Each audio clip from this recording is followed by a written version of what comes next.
Isang araw, may isang batang naniniwala na marunong maggupit ang kanyang kuya.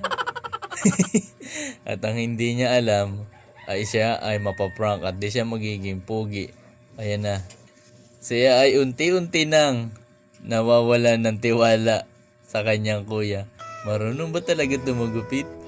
Oh my God! Ano tong pinasok kong gulo? Ano? Paano to? Gagana pa ba to? At pinagpatuloy na ang kanyang pagdurusa sa buhay. Oh my God! Ano ba tong pinasok ko?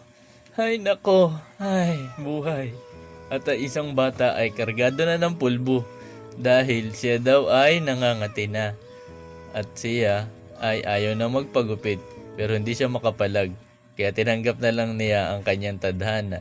Nilambutan na lang niya ang kanyang puso. Pinagpapanalangin na lang niya na maging siya ay maging pugi sa hinaharap. Pero di na talaga kaya ng batang ito. Kaya kinakargahan natin siya ng pulbo.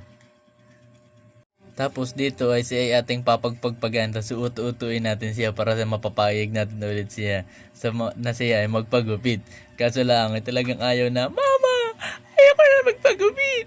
Oh my God! Ayoko na nga! Please, stop! Don't! Give me my hair back!